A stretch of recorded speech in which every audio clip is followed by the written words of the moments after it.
Problems crop up all the time, that's just part of being alive really, and sometimes the problems are big or even worldwide and you need to team up with people to solve them. But most of the problems we encounter in our day-to-day lives aren't gigantic and they aren't insurmountable, even though they initially appear to be mountain-sized and with no solution in sight. But start by taking a step back, definitely mentally, and if it's safe and sensible to do so, physically as well.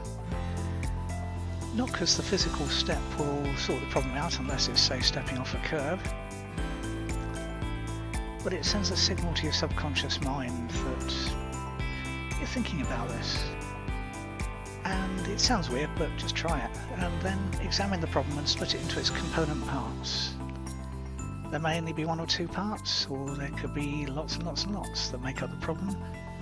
It varies. And the exact number of parts that need to be dealt with don't really matter.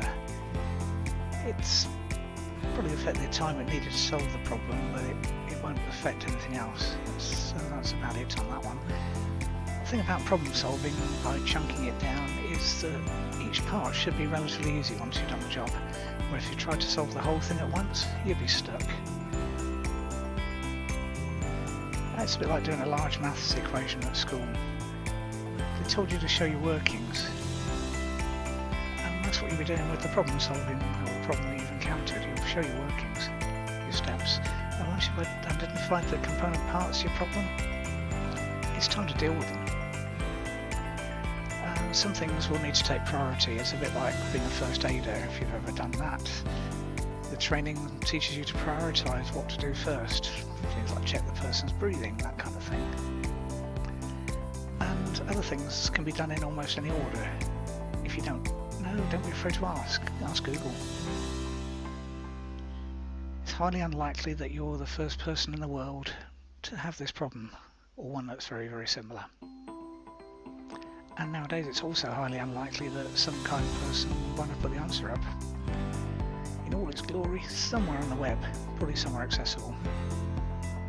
So there's a really good chance you can solve the problem, whatever it is, on your own, with just a bit of browsing and a bit of help from YouTube.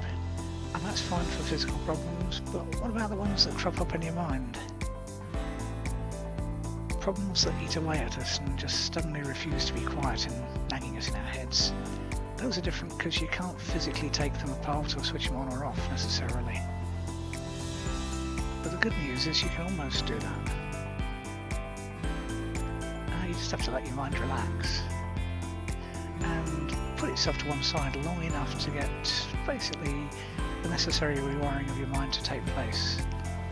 And okay, it's not actual rewiring, as you're not crimping wires inside your head, at least I hope you're not, but it is a rewiring of the neural pathways that our brain uses to get solutions to things. And you can problem solve lots of things if you put your mind to it. Even just looking at things from a different angle, turning them upside down maybe, in your mind, that can be really helpful. And if you'd like more help, more training in your mind to be a super solver of problems, just click the link below this video and you'll get more help.